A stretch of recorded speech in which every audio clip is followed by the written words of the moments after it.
Capítulo 28. Como treinar o espírito humano. Provérbios, capítulo 20, versículo 27, está escrito: A alma do homem é a lâmpada do Senhor. O Senhor ilumina-nos e orienta-nos mediante o nosso espírito. Se assim for o caso, e é mesmo, logo, precisamos tornar-nos mais conscientes do espírito e de que somos seres espirituais e não apenas seres mentais ou físicos. Precisamos treinar o nosso espírito até ele ser um guia cada vez mais seguro. Uma coisa que tem impedido o avanço cristão como um todo é que somos conscientes do físico, do corpo, e mais conscientes da mente, da alma. Temos desenvolvido o corpo e a alma, mas deixamos o espírito quase intocado. Tenho uma fita cassete de ensino que ajudou muitas pessoas nesse âmbito. Certo jovem que conheço bastante deu seu testemunho de como a fita o ajudou durante uma das nossas reuniões recentes. Há apenas alguns anos, quando ele tinha 31 ou 32 anos de idade, iniciou um empreendimento. Deixou seu emprego assalariado, tendo em mãos um total de $5.500. Tinha de usar esse dinheiro para suas despesas pessoais. Era solteiro na época. E para o seu capital. A certa altura, a poupança diminuíra para $50. Deu o seguinte testemunho: escutei as fitas do irmão Angel. Havia 3 sobre fé e confissão, e uma que se chamava Como Treinar o Espírito Humano. Deitava-me todas as noites ouvindo aquela fita. Ligava de manhã e escutava enquanto fazia barba. Escutei-a repetidas vezes, provavelmente centenas de vezes, até que a mensagem entrasse no meu espírito. Tempos depois, após escutar o meu espírito e usar a minha fé, adquiri um patrimônio cujo valor total ultrapassa $30 milhões. Hoje, aquele jovem tem apenas 38 anos. Ele não é pregador, é negociante. Contou-me como seu espírito lhe tem falado e lhe ensinado a investir e a comprar terras. Vou contar a essência do ensino contido naquele cassete, nesse capítulo, Como Treinar o Espírito Humano. Seu espírito pode ser educado, assim como sua mente. O seu espírito pode ser edificado nas suas forças e treinado, exatamente como seu corpo. Segue-se aqui 4 regras mediante as quais você pode treinar e desenvolver o seu próprio espírito humano. Primeiro, meditar na palavra. Segundo, praticar a palavra. Terceiro, dar primeiro lugar à palavra. E quarto, obedecer instantaneamente à voz do seu espírito. Entrando no primeiro tópico, que é meditar na palavra. Os homens e as mulheres mais profundamente espirituais que eu conheço são aqueles que dedicam tempo à meditação na palavra de Deus. Você não poderá desenvolver sabedoria espiritual sem meditação. Deus revelou esse fato a Josué imediatamente após a morte de Moisés, bem no início do ministério de Josué. Josué capítulo 1, versículo 8 está escrito: Não se aparte da tua boca o livro dessa lei, antes medita nele dia e noite, para que tenhas cuidado de fazer conforme tudo quanto nele está escrito, porque então farás prosperar o teu caminho, e então prudentemente te conduzirás. Se Deus não quisesse que Josué prosperasse, por que ele lhe contou como prosperar? Se ele não quisesse que Josué tivesse sucesso, por que lhe contou como obtê-lo? Ele queria que Josué fosse bem-sucedido e que você também o seja. Parafraseando essa verdade na linguagem do Novo Testamento, diríamos: a palavra de Deus, especialmente o Novo Testamento, não cessará de estar na tua boca. Antes, medite nela dia e noite, para que tenha cuidado de fazer segundo tudo quanto nela está escrito. Então prosperará o seu caminho e será bem-sucedido. Se você algum dia quiser fazer algo grandioso na vida, se quiser ser alguém na vida, tome tempo na meditar na palavra de Deus. Comece com 10 a 15 minutos por dia, pelo menos, e depois aumente o tempo. Deixei em 1949 a última igreja em que pastoreei, e desde então tenho dedicado e ficado como o ministério de campo. Antigamente, jejuava muito mais e, de certa maneira, orava muito mais do que faço agora. Aprendemos as coisas enquanto vivemos. Dirigir 2 cultos por dia, como sempre fazia, e às vezes 3, esgota a pessoa fisicamente, bem como espiritualmente. Eu ensinava durante a manhã inteira, orava em voz alta a tarde inteira e pregava todas as noites. Comia uma só refeição por dia durante as minhas reuniões e, por gastar tanta energia física, tornava-me fraco. Além disso, 2 dias por semana eram meus dias de jejum.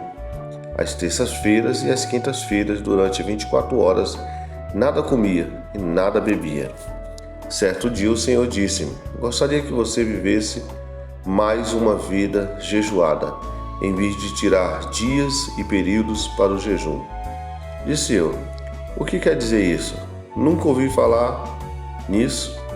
E ele disse: em vez de separar determinados dias para jejuar e depois voltar a comer tudo quanto você quiser, simplesmente viva uma vida jejuada.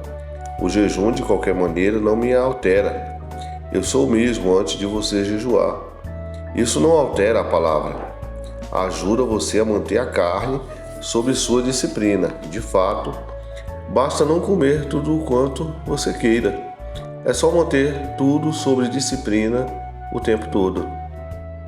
Depois ele disse: não passe todo aquele tempo à tarde orando e cansando-se antes do culto da noite. Fique deitado na cama, meditando. Comecei, portanto, a ficar deitado à tarde, meditando, e consegui mais progresso do que orando e jejuando. Cresci mais espiritualmente. O que ele está dizendo em Josué? Está escrito o seguinte: então farás prosperar o teu caminho. Eu queria ser próspero no ministério, e então prudentemente te conduzirás. Eu queria ser bem-sucedido no ministério. A mesma coisa funciona, quer você esteja no ministério, quer crie gado, quer venda automóveis, ou seja, o que for fazer. Não cesse de falar dessa palavra de Deus, fale a respeito dela. Antes, medite nela, pense a respeito dela. A palavra hebraica traduzida como meditar também leva consigo o seguinte significado: sussurrar, sussurre, fale consigo mesmo. O Senhor orientou-me muito antes de ouvir alguém ensinar sobre meditação. Ficar deitado na cama e sussurrar a palavra. Simplesmente falava para mim mesmo. Conseguia ter algum dos cultos mais tremendos. Desenvolvi-me espiritualmente e ao mesmo tempo conservei minhas forças físicas. Gosto da outra versão conhecida de Josué, no capítulo 1, versículo 8, que diz que poderás tratar sabiamente os negócios da vida, porque você saberia tratar sabiamente os negócios da vida, porque você medita na palavra e anda na luz dela. Praticar a palavra. Se um praticante da palavra significa ser um agente dela, em Tiago, capítulo 1, versículo 22, está escrito: e sede cumpridores da palavra, e não somente ouvintes, enganando-vos com falsos discursos. Há muitos que falam a respeito da palavra e até mesmo se alegram nela, mas não há muitos praticantes. Comece a praticar para ser um agente da palavra, fazendo em todas as circunstâncias aquilo que ela lhe ordena.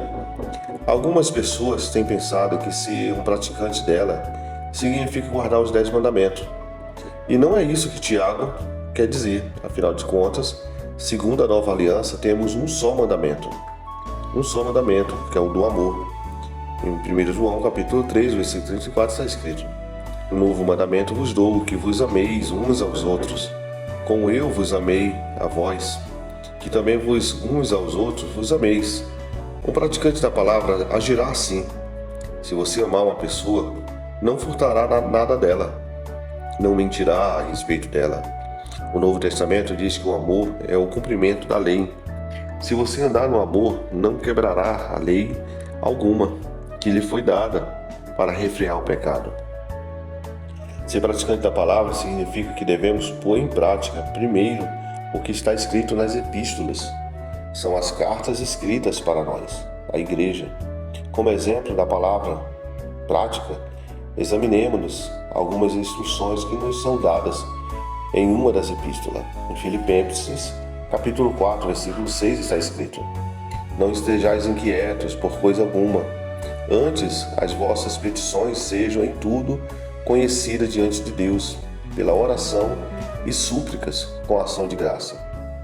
Faça assim, portanto, ora, não achamos ruim praticar parte desse versículo, o que manda orar. Mas se praticar somente essa parte e não a primeira, não está praticando a palavra. A tradução apropriada de Filipenses diz: "Não se preocupe e não tenha preocupação com coisa alguma." Em primeiro lugar, recebemos a ordem de não nos preocupar. Se você vai preocupar-se e ter ansiedades, de nada adiantará fazer petições. Esse tipo de oração não funciona. Uma oração demasiadamente ansiosa, cheia de preocupações, não funciona. Senti muita compaixão por certo ministro que veio a mim há alguns anos. Às vezes, só simpatizar com alguém não lhe dá a resposta. Havia tempestades e provações na sua vida. Existiam perturbações gástricas, não conseguindo conservar no estômago aquilo que ele comia. Não conseguia dormir, seus nervos estavam abalados por causa de um certo incidente. Veio a mim procurando ajuda. Comecei a dizer-lhe o que a palavra afirmava e como orar a respeito. Quando o encorajei a tomar o referido trecho da Bíblia e praticá-lo, ele se rebelou, disse: "Oh, sim, mas nem todos têm fé que você possui." Expliquei-lhe que não era questão de ter fé, mas procurar praticar a palavra. Expus-lhe que se ele praticasse a palavra, a sua fé seria edificada, e contei-lhe como pratico esse versículo específico. Quando fico sozinho, leio esse versículo e digo ao Senhor que sua palavra é verídica e que creio nela. Falei para aquele ministro que ele seria tentado a dizer que não conseguia evitar a preocupação e os queixumes. Por outro lado, ressaltei que Deus não nos pediu que fizéssemos alguma coisa que não podemos praticar. Quando Ele nos mandou não nos preocupar, significa que podemos impedir a nós mesmos de fazer assim. Deus é justo. Ele não nos pedirá que façamos algo que não podemos fazer. Quando pela primeira vez comecei a praticar esse versículo, era fácil acreditar que poderia tornar conhecida diante de Deus as minhas petições, mas era difícil crer que podia deixar de ser ansioso. Visto, porém, que Deus diz que não devemos andar ansiosos. Eu dizia, pois, recuso-me a me preocupar ou ter ansiedade em relação a alguma coisa. Digo ao Senhor que estou levando minhas petições a Ele. Depois agradeço a Ele pela resposta. Isso aquieta o meu espírito e acalma o espírito de perturbação que o diabo procura forçar-me a ter. Depois eu vou cuidar dos meus empreendimentos, antes de ser possível perceber o fato. No entanto, o diabo procura pegar-me novamente. Simplesmente volto para trás e leio esse versículo de novo e continuo chamando. Aquele ministro começou a praticar Filipenses capítulo 4, versículo 6. Contou-me mais tarde que o problema foi solucionado e não ficou tão grande quanto esperava. Estava para ser processado a respeito de certas questões, mas Deus o ajudou a sair do laço. É possível ficar tão ansioso a respeito de um assunto que não se possa comer e nem dormir. Mas tudo o que você tem a fazer é praticar a palavra e obterá resultados. Filipenses capítulo 4, versículo 7.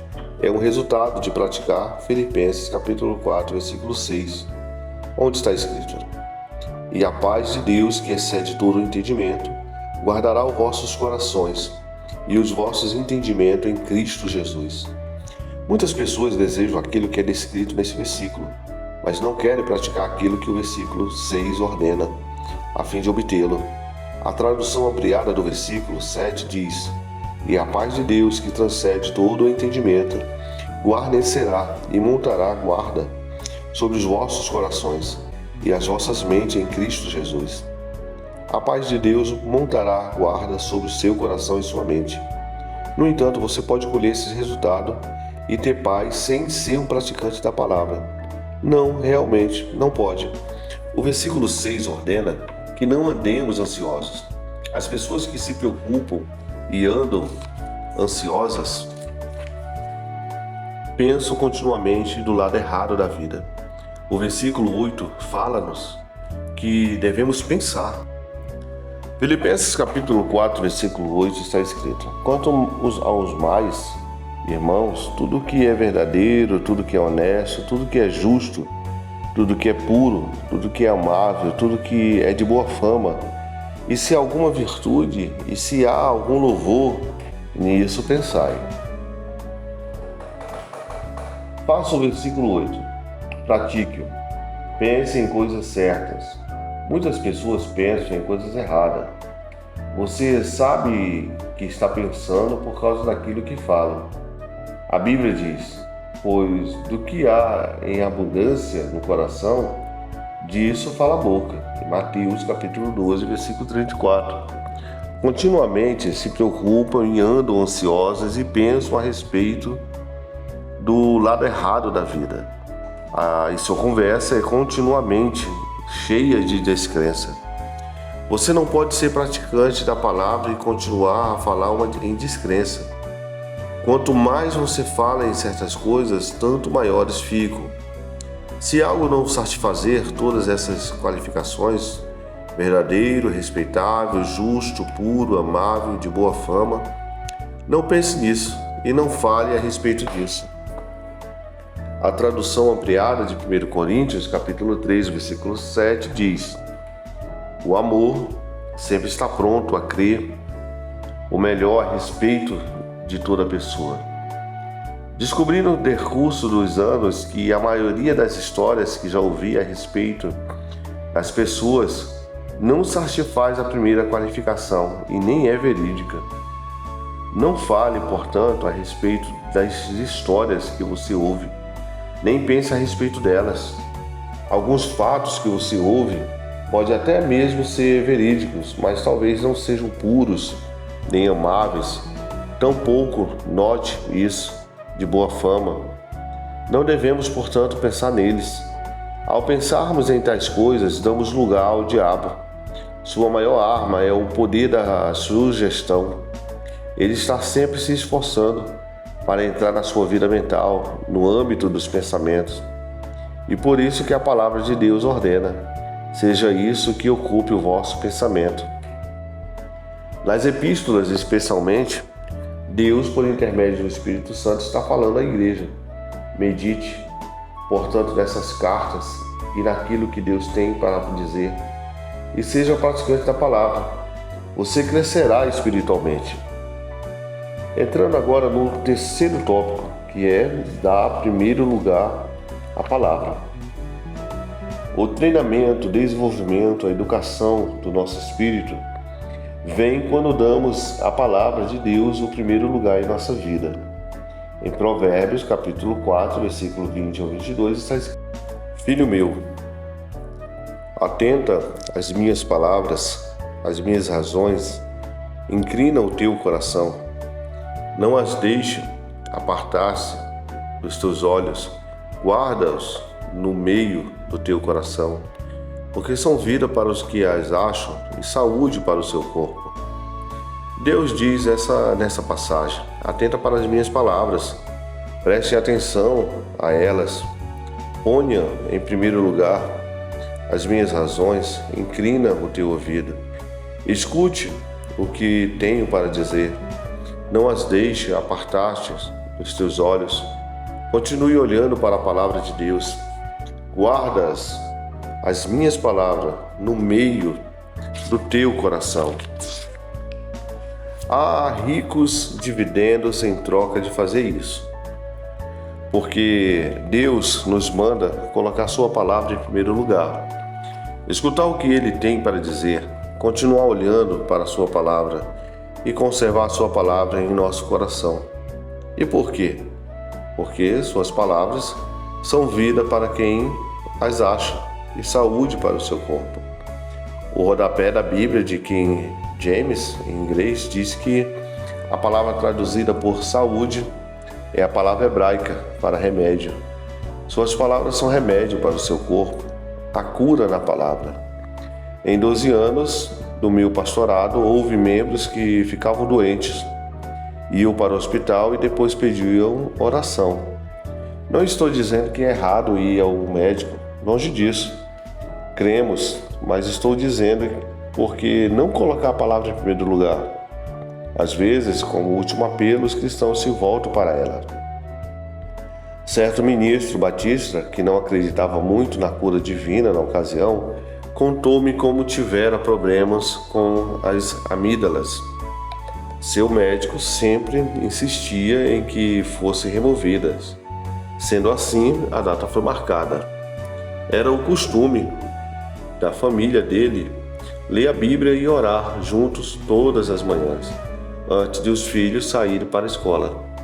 Na data marcada para ele entrar no hospital, a passagem bíblica lida pela família foi aquela que fala sobre o rei Asa, o qual ficou doente dos pés e, em vez de buscar o Senhor, procurou os médicos e morreu. Essa mensagem se encontra nos livros de 2 Crônicas, capítulo 16, versículo 12 ao 13. O ministro disse que ficou impressionado com isso. Reconheceu que não tinha orado a respeito de suas amígdalas. Compartilhou sua impressão com a esposa e os filhos e pediu que orassem juntos pelo problema. Quando oraram, o Senhor disse-lhe que não deixasse que as amígdalas fossem removidas. Para a maior surpresa dele, ele as curou e o ministro nunca mais teve problemas com elas. Há uma lição a ser aprendida aqui.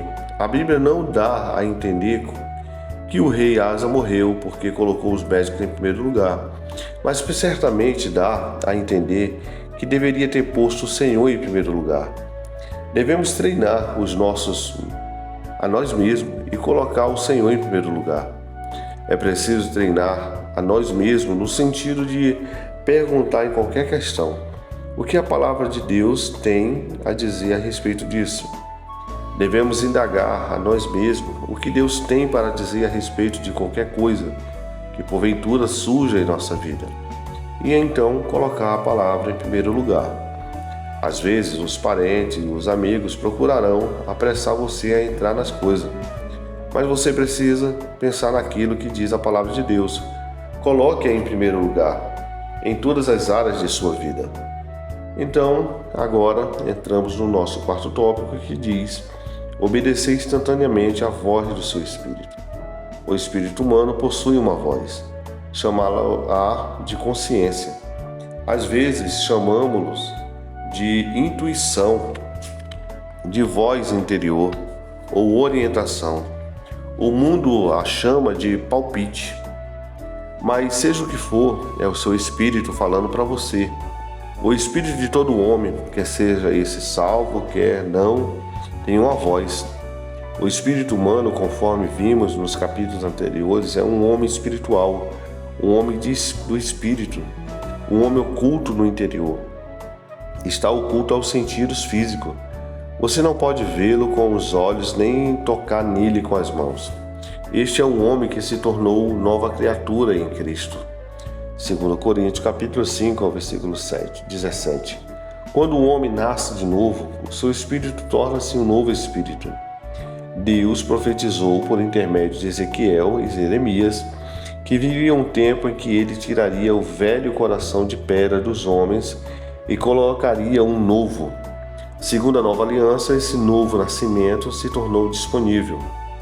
O novo nascimento é um renascimento do espírito humano, conforme 2 Coríntios, capítulo 5, versículo 17. Se alguém está em Cristo, é nova criatura. Tudo quanto era antigo no seu espírito, que é a velha natureza, é removido, e todas as coisas tornam-se novas. À medida que você dá a esse espírito recém-nascido o privilégio de meditar na palavra de Deus, ele se torna a fonte das suas informações. Seu espírito ficará forte, e a voz interior da sua consciência educada no espírito tornar-se-á uma orientação segura. Você não percebeu que a meditação na palavra, a prática dela, a colocação dela em primeiro lugar, todas essas coisas vêm antes de você obedecer ao seu espírito? Você entende, se o seu espírito teve o privilégio de meditar na palavra, de praticá-la, de colocá-la em primeiro lugar, então o seu espírito é uma orientação segura. A alma do homem é a lâmpada do Senhor. Seu espírito é recém-nascido, possui a vida e a natureza de Deus. O Espírito Santo habita dentro do seu espírito. Em 1 João, capítulo 4, versículo 4, está escrito: Filhinhos, sois de Deus e já os tendes vencido, porque maior é o que está em vós do que o que está no mundo. O Espírito Santo habita no seu espírito. Deus tem de se comunicar-se com o seu espírito porque é onde ele está. Seu espírito obtém as informações por intermédio dele. Aprenda a obedecer à voz do seu espírito.